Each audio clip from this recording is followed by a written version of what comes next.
So I want to start by welcoming everyone here to Harbour House, the headquarters of the ECPR. And the ECPR as an organisation, it's celebrating its 52nd year, I believe, over half a century now. Just to give you a sense of the scale of the organisation, it's always worthwhile, I think, just making sure people are aware. We have over 300 members from different institutions in over 50 countries.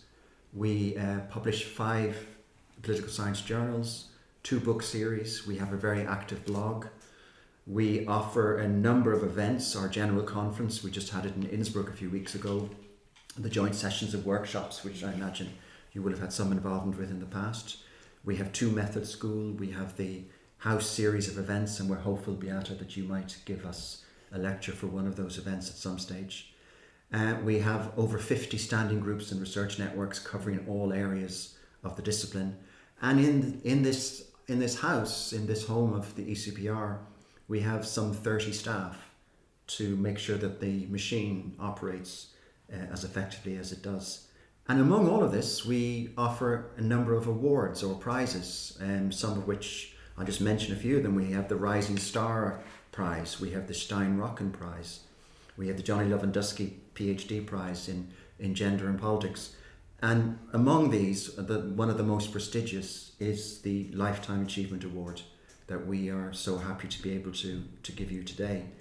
This Lifetime Achievement Award is presented on a biennial basis to a scholar who has made an outstanding contribution to European political science.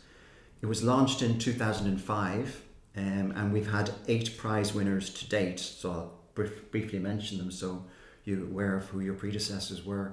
Giovanni Sartori, Philippe Schmitter, Gerhard Lembruck, Hans-Dieter Klingemann, Ian Budge, Rod Rhodes, Johnny Lewandowski and David Miller. So this year, the jury for the prize were myself as ECPR chair, chairing the prize jury, Krista Schauer, who was my predecessor as chair of the ECPR, Veronica Angel, who won our 2020 Rising Star Award, Sylvia Kritzinger from the University of Vienna, and she's the ECPR official representative there, and Tanya Monroe, our director. And on this occasion, as you'll be aware, we had a very difficult task, but we decided ultimately to give it as a joint award to Jean Blondel and to yourself, Beate. So if you'll allow me, I will read out a sort of edited version of the laudation. The ECPR Lifetime Achievement Award in 2022 is being given to Professor Beate Kohler in recognition of her exceptional achievements in academic leadership, research, publishing and mentorship in a career spanning over 50 years. Up to 2022, a project director at the Mannheim Centre for European Social Research, a position she held since 1992, Professor Kohler's academic career has included the positions of Director of the Institute for European Politics in Bonn, followed by long-standing professorships at Darmstadt University and Mannheim University, and post-retirement a distinguished professorship at the University of Bremen. During her long career, she has had a marked impact as teacher, mentor and co-author with a large number of doctoral students, many of whom are now established professors in Germany and abroad. Professor Kohler is seen as a pioneer in leading the establishment of the study of the European Union as a distinct field of inquiry, not least in her work spearheading the governance turn in EU studies, as well as her work on multi-level governance. She has also made major contributions to the study of business associations and lobbying. Over the course of her career, she has published some 370 different works, including 34 books, and a host of scientific papers published in leading political science journals. Her work has been translated into Chinese, Greek, French, Italian, Portuguese, Russian, Swedish, Spanish and Ukrainian. I hope we have the full list. Her academic leadership is demonstrated most of all in the major research networks she has led that have attracted a very large scale funding. This incomplete list includes the following: as coordinator of a DFG priority programme on the regions of the EU, and as coordinator of the Connex network Efficient and Democratic Governance in a Multi-Level Europe that was funded by the EU 6th Framework Programme. In addition, until a few years ago, she was principal investigator of a large research project on the future associations funded by the Fritz Thyssen Foundation.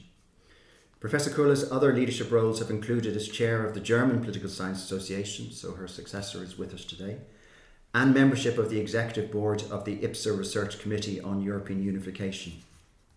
She has held visiting positions at Johns Hopkins, Bologna University, the Institute for Advanced Studies in Vienna, and Nankai University, China. In 2009, she received the Lifetime Achievement Award from the University Association of Contemporary European Studies, or UASIS, and in 2011, the Thesis Award for Outstanding Research on European Integration. She holds honorary doctorates from the universities of Maastricht and Oslo. That is an edited version of the laudation, and I know there's so much more that could have been said, but that is as much I felt we could say right now. It gives me great pleasure, Professor Kohler, to give you the Lifetime Achievement Award. Another book. Exactly.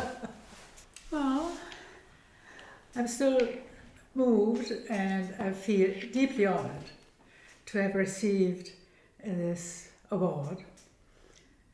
As I told you already, I never have imagined that I would receive such an award from ECPR. ECPR was very early in my horizon because I knew Wildenmann, and Wildenmann was one of the founding fathers, I assume, together with Jean Blondel. So it is not only that I'm honored or feel honored, but I feel a bit awkward to be singled out because of so many, well, famous colleagues like her. I thought that maybe this praise, and you just mentioned your laudatio, does not really single me out from all the others that are so splendid in their research and their teaching, etc. So, listening to you, I thought, well, is that really me? Yes. Thank you. So I thought what we might do is open things up a little bit and allow others to make a comment. And I know Diana Panke, who's the president of the German Political Science Association, very kindly made yourself available, and perhaps I might open it up with you. Yes, thank you. For the German Political Science Association, the DVPW, it has been an absolute pleasure to nominate Beate Kohler for the ECPR Lifetime Achievement Award. And obviously, we were thrilled to learn that this nomination was indeed successful. Beate Kohler has been an outstanding member of the political science community in Germany, Europe, and beyond. Her academic achievements certainly deserve merit. They do so on their own, and I'll come back to that in a minute and reiterate some things David already mentioned.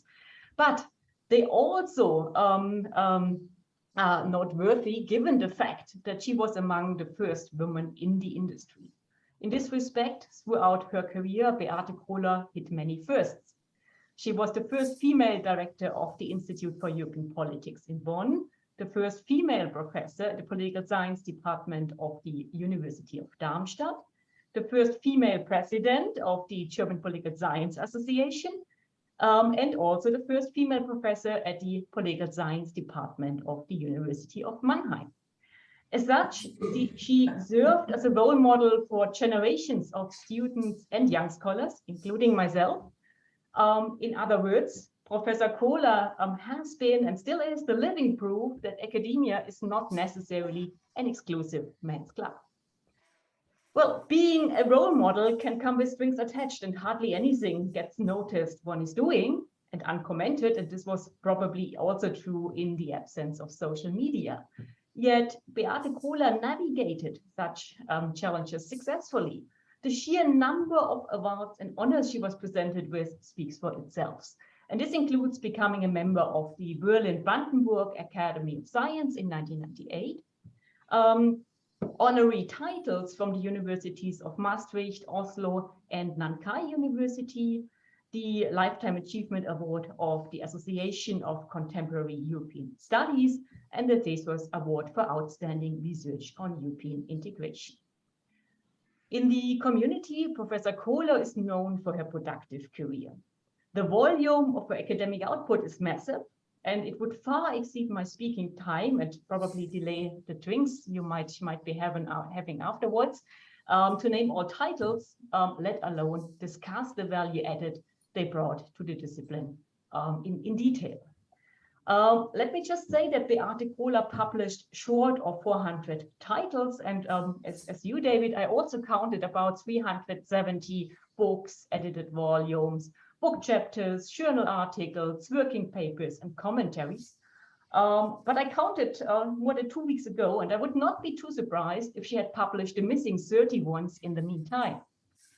Her publications have appeared mainly in English and German, yet Professor Kohler is amongst the few political science scholars whose work truly traveled the globe.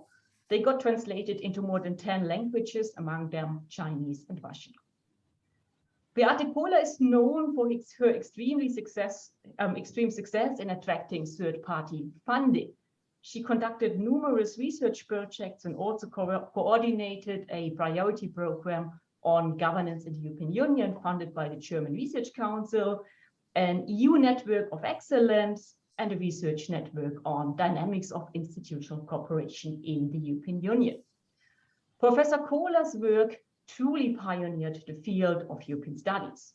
Amongst her major contributions is her work on lobbying and interest representation within and especially beyond the nation states, and its implications for democracy and legitimacy of governance writ large, and especially the European Union.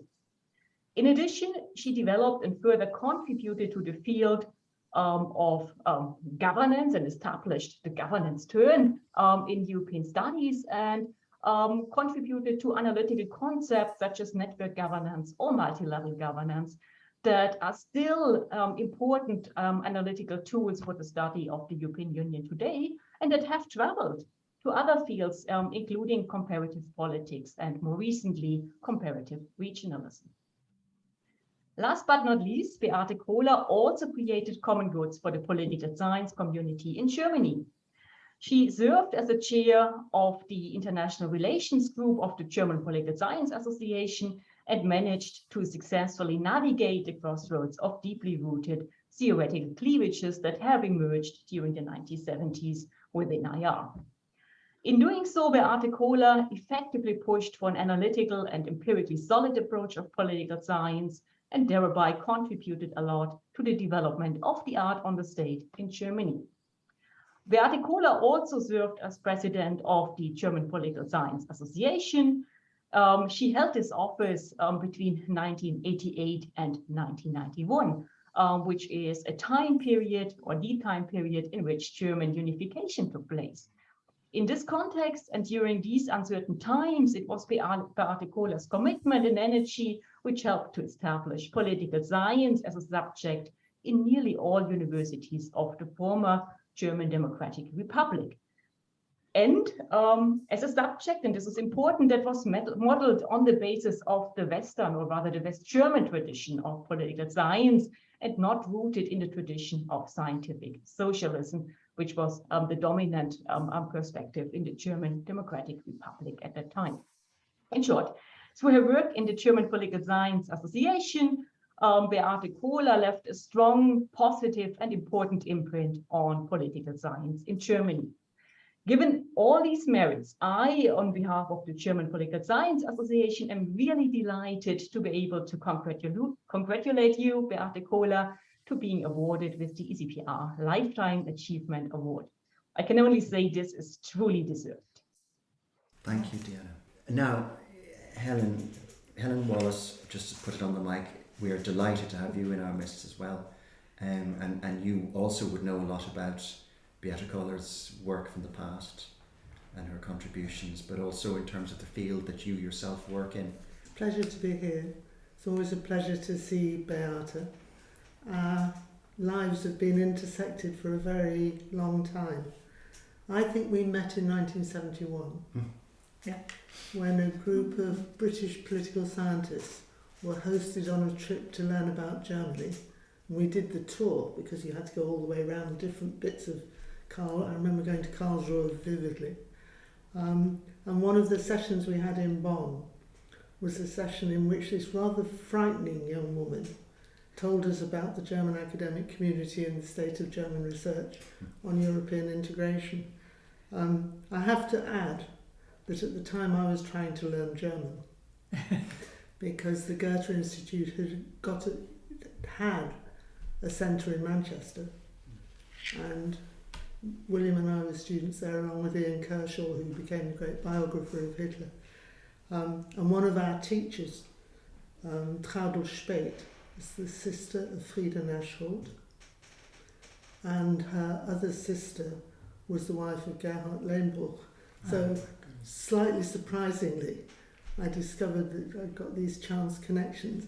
And I think I remember you telling me, Beate, that you went to America on a boat, the same boat as Frieda Naschholt. Yeah. And you both went as young German political scientists to learn about American political science. Yeah. Which obviously had a big impact on both of you. And I think you came back having acquired a fierce determination to help German political science to be as good as American political science. And that's been a signature of the whole of your career. And I'm echoing some of the things that Diana has already said. What you were interested in was European political integration. Yeah.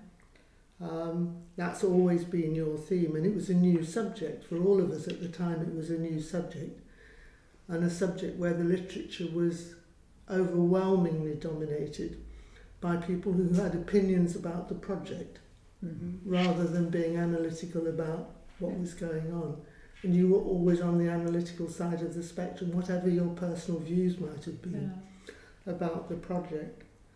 And you had an opportunity, which you took, to develop systematic analysis on a subject that was overpopulated by opinion. And as Diana has documented, you made a huge contribution to developing a research community in Germany that would be excellent in analysing European integration, but also mainstream in terms of political science. And I think all of us in all of our countries had to fight to get European integration treated as mainstream in our core disciplines and not just some kind of frivolous area studies.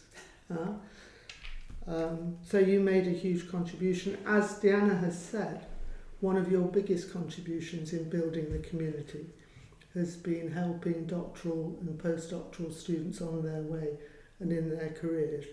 And it's not an accident that so many of your publications are published in cooperation with one or other of them. And it was a deliberate strategy of yours, wasn't it? That you would help the young Marcus Jachtenfuchs or the young Rainer Eising to get their names on a prestigious publication and then go on and build a career. There's a nice expression in German which we don't have in English, which is Dr. Vater and Dr. Mutter. And you're the Dr. Mutter remembered. I remember coming to a session in Mannheim at which many of your former students were gathered celebrating the career of their Dr. Mutter. So congratulations on all of that. You leave traces that will last many, many decades ahead. You ran Comics, I had NewGov. We were operating side by side with Framework 6 programs. And I remember the discussions that led to both of those.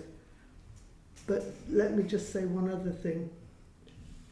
Your core achievements have been in political science and European political science. They're recognised outstandingly in Germany for all the reasons Diana has said, but they're recognised in a much wider canvas. That's why you're so translated. But you've never forgotten that the European process is about real people and real issues, and that you wanted sensible, level-headed critical analysis to help provide the basis from which the people who live in the real world of political application can derive from what you've done, so congratulations. Yeah. It's a pleasure to be here. Well, thank you. That was a great moment when we found out that we were competitors, getting this huge amount of money the EU was offering for a network of excellence. And then we decided to join forces and to split the cake between us. Rather successfully. So when would that have been, roughly? It was just around the time I arrived in Florence, wasn't it? Early 2002, something like that? Yeah, around that time. 2002, 2003, 4 or so. Yeah. Martin Rhodes eventually took over, and then Adrien Héritier on the new guy. I don't know, was it Fabrice Lara? Fabrice Lara was my main support because being French, he knew the procedures of the European administration far better than I did. And I remember I wrote the first draft for the application, sent it to Brussels, and they said, okay, that looks very promising. And then they sent back the real formula, so to speak, which we had to fill out. And I asked Fabrice Lara to do it, and he turned up with such a pile of papers, and I looked at it, and I started reading. I didn't understand very much about it. And I said, oh, that's strange. And he said, well, that's exactly what they want. And that was it. It worked. It worked. It worked. Yeah. So when you each started, but obviously I should really focus it more on Beate, European Union studies, it was, I'm trying to imagine what it would have been like, because I, for a brief period, dabbled in it a bit myself in the 80s and 90s. And by the time I'd arrived, European Unions, the studies of the European Union was very much treated respectfully as a discipline, a sub-discipline within political science. Yeah. Obviously in other social sciences too. Yeah. But certainly, so it was treated, and all the modern techniques of political science were applied. This wouldn't have been the case for you when you started. No, not at all. When I started, and I was interested in European integration because it was a new way of, organizing Europe. And so I started to give seminars by chance. And the chance was that at German universities, most of the time, you only had one professor. And he had to cover the whole field. So my professor was not interested in international relations at all. So being a PhD student and having a minor employment at the university, I was privileged enough to organize the seminars on international relations and on European affairs. Yeah. And European affairs was mainly dominated either by people from history, some from law, hardly anybody from economics, and in political science it was a rather strange new subject. Yeah. And people were interested about either integration theory, what drives this integration, or the study of institutions. So that was the main field of studies in the very beginning. Later it broadened, and whereas in the beginning people like me were having some expertise, especially because I organized interdisciplinary seminar. I was the founding member of the German University Association for Contemporary European Studies. Okay. And I was asked very early, because there was a vacancy in the directorship of the Institute for European Affairs, to run that small institute. So my main source of information was, on the one hand, this interdisciplinary discourse, and on the other hand, the close contact we all had at that time to Brussels, We went to Brussels. We were Just the commission. walked into the building. We walked into the No building. security. Just Took the elevator to the upper floor, the 10th floor or so, knocked on the door and said hello to the commissioner. You can't imagine to do that, something No. like that today, you know. And they were interested, first of all, that there was, well, a young woman. And talking to them, being interested.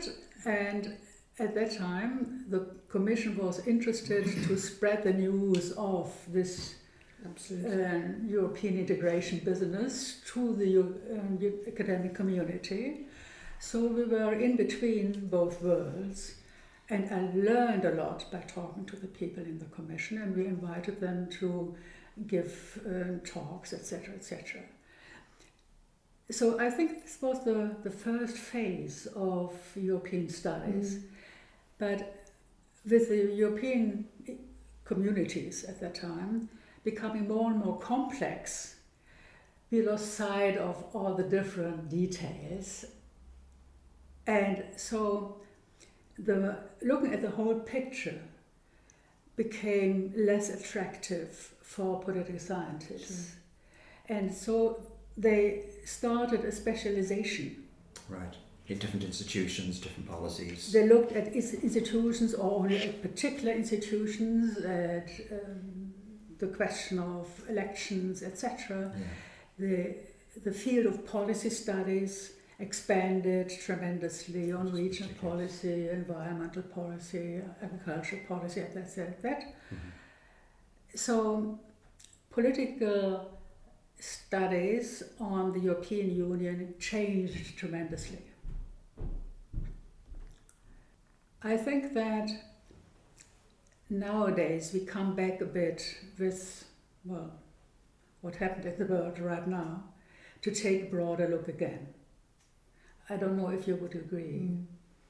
To try to find out what Europe is about, what European integration, what the European Union is about. Does it really make sense to enlarge it even more? And what about then deepening the community? Should we be more concentrating on foreign affairs, on security politics even? Or should we go on with the differentiation of the European Union so that not each member state will be part of all the different opportunities the European Union can offer, etc.? I mean, to which I would only add that domestic politics in many member states, and not only in mine, have changed a lot and become much more contentious. And we've got to see how that impacts on the integration process. Quite likely negatively, not positively.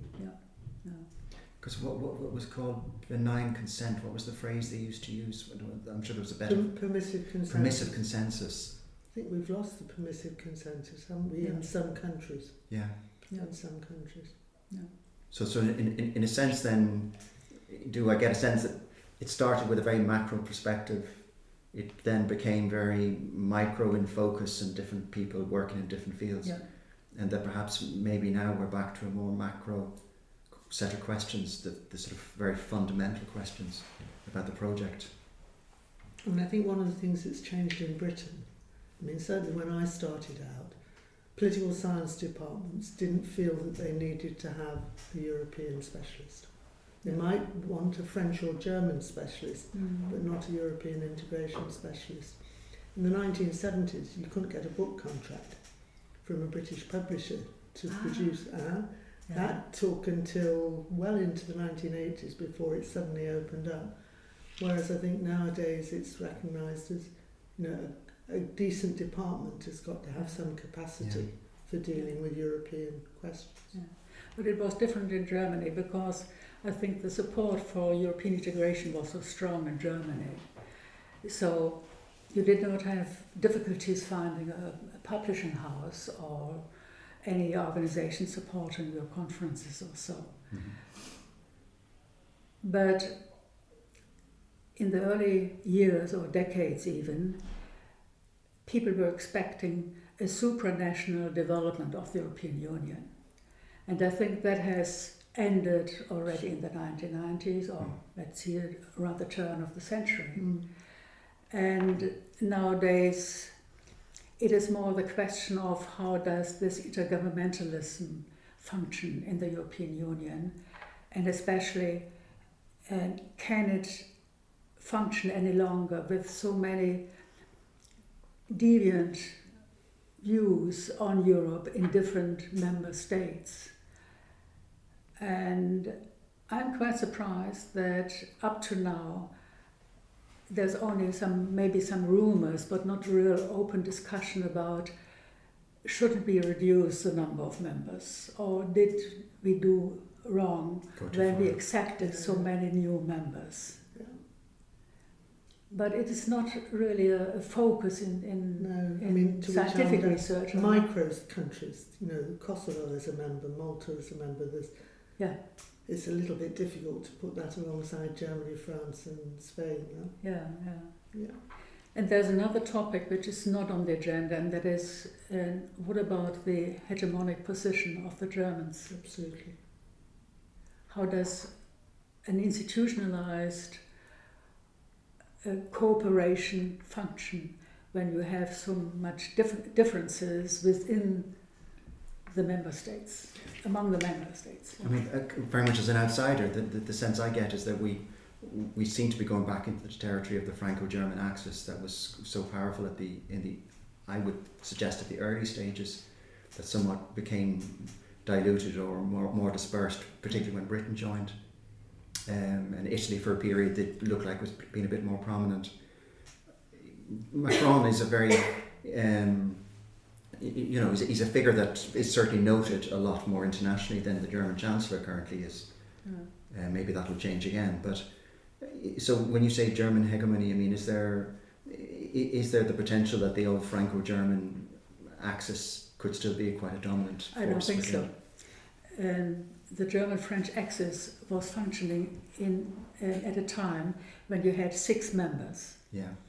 And you had 2 members, which in the main field of European affairs was central, and that was agricultural policy. And both of them were on opposite sides. And so the others knew whenever the French and the German find an agreement, it will be okay with us. Okay. That was the basis. Absolutely. And there is no basis nowadays for such an axis. Okay, that's interesting. Although it remains the case that it's very difficult to proceed with something unless both France and Germany can be persuaded to agree. Because the blockage power of the French and Germans remains quite important. Yeah.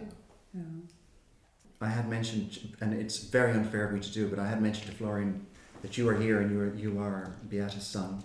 And so you presumably would have watched her career from the perspective of being her child over many years. I know you've moved on to your own successful career in Sweden, but is there any thoughts you have about the contributions that you understand your mother to have made to our discipline of political science?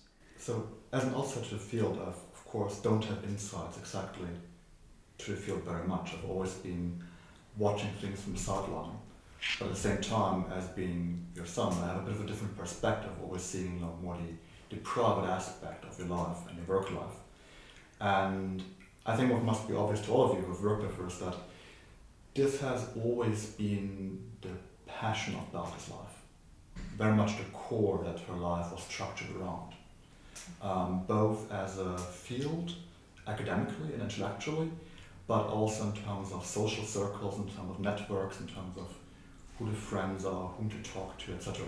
This is not just a profession, but really a life project. A vocation. Yeah. We never talked about it, And it was Helen who put him on the track to study physics. Yeah. I wonder if I could ask another question, and I don't want to, let me just try this for a thought. Your career spans sort of the creation almost of political science. Certainly sort of the development of political science within Germany. Europe, within Germany, within Yeah. Europe generally. So you have a very unique perspective. I mean, of course, Helen also, you know, you can contribute But to they it. also went to America, which I never did. Yes. Which makes a big difference, I think. Yeah. And I think this will just share maybe some of your own experiences of. We discussed earlier on your experiences of starting out with the study of European Union studies, but your own experiences as somebody who's developing a career as a political scientist, just as it is developing itself as a discipline. I never imagined to have an academic career in university. It was just by chance that I came back to university. And on top of that, I was studying economics. Political science was just a minor.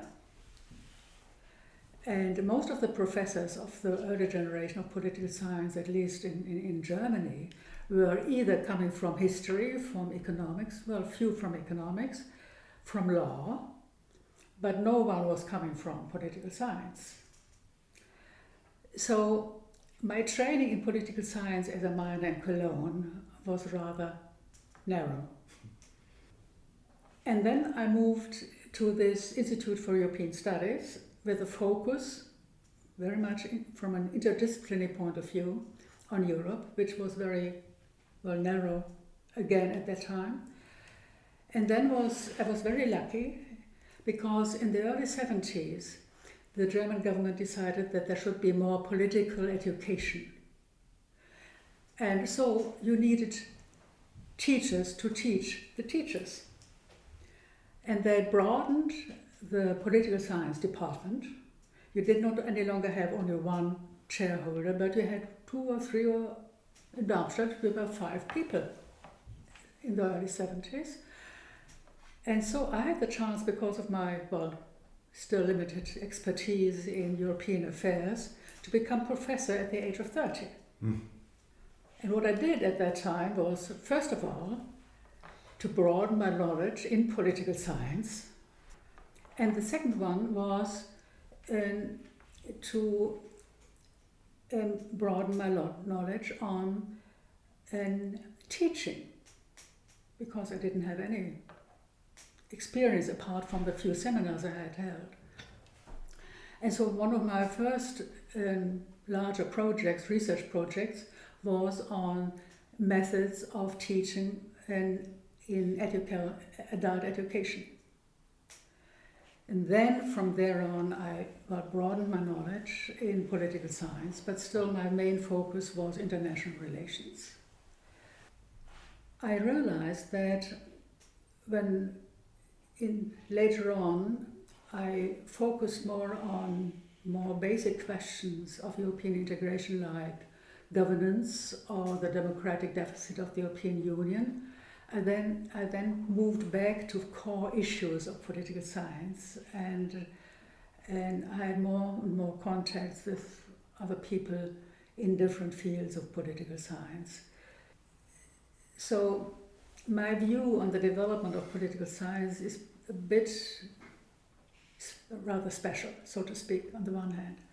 On the other hand, I think there was a specialization in the different fields of political science over the decades, but whenever you touch upon core questions, then you have to move back to what is really the core of what political science is about, and then you have the opportunity to have a different discourse, a more intelligent discourse with other people from other fields of political science. On the other hand, in the course of the development, it was interesting to note that the methodological rigor started rather late in Germany. I would not be able to tell you when exactly, but for example, when I moved from Darmstadt to Mannheim, they had far more experience and they were far more involved in empirical research and statistical analysis, building models, etc., than I used to be. So I learned a lot, and I appreciated that. And many of my younger PhD students and helped me to apply refined statistical methods, which I was not able to learn anymore. But then in the last few years, I became a bit critical of the scientification of political science, because I noticed that there is a tendency to build some models, to develop maybe 3, maybe 5, and that's even, many tell me that's too many, hypotheses. And then you have a large database, and you have refined statistical analysis, and in the end you end up with some banal findings. I wanted to ask you just one last question if I could, and maybe others feel free to come in, but Diana mentioned the governance term. Yeah. I mean, maybe it's an unfair question, but are you able to tell people who may not know too much about the derivation, or the origins of this particular bit of the field that you're so associated with? Where does it come? Does it sort of emerge gradually, or is there some big bright light that goes on in your head and you say, aha, this is an area, this is an angle that has not been pursued nearly well enough? Where does it originate from? Well, I think it started from having a different view on the European Union. And my main thesis at the time was, what you can see in the European Union is governance. And I applied the German expression regieren. And people told me, no, the European Union does not regieren. No, that's a wrong approach. And I insisted. And so I organized some first conferences and edited a German book on regieren.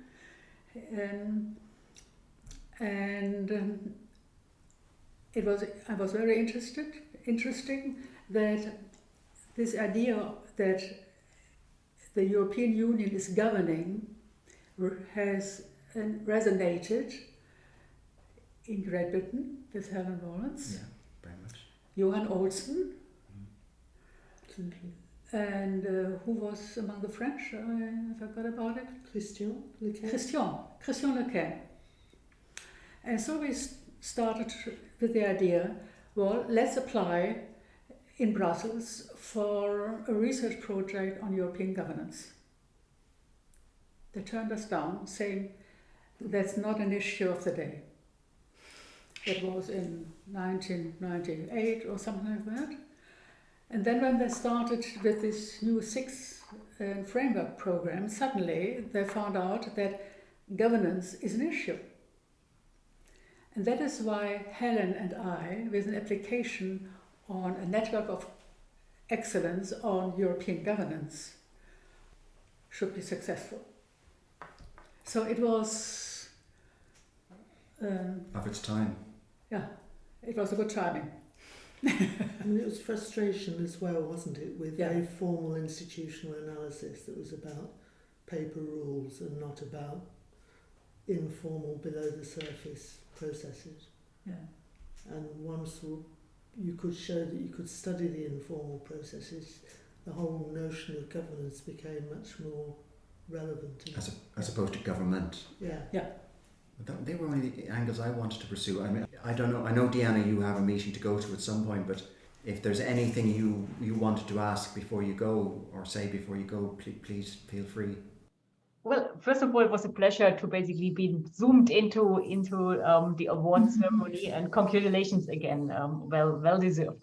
I would be curious, if I may, to basically ask about your experience of how basically at your time, kind of the German Political Science Association was really navigating the difficulty of establishing political science as a proper science in Eastern Germany. Maybe you have an anecdote to share in that regard of how the DVPV kind of succeeded to, in the end, get 2 political science chairs into the former Eastern University.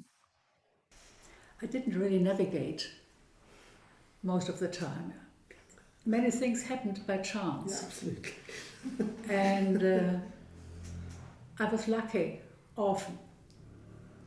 And being a woman was a privilege Absolutely. at my time, because in the 60s and 70s, attending a conference, especially an international conference, I was the only woman around.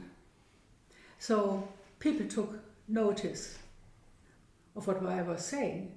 And if it was utterly stupid, they said, oh, well, this young girl isn't not bad. So, for example, I remember one instance in the international conference here in Great Britain.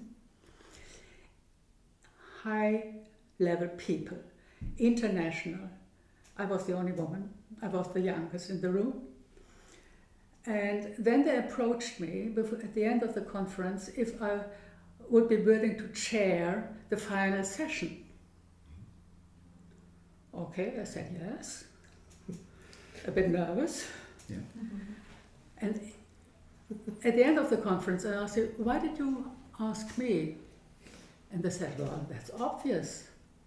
You can't imagine that we would have proposed the chairmanship to the very distinguished Mr. X or the very distinguished Mr. Y without treading on that tooth, you know. The alternative to ask a young male scholar was just impossible. So we asked you.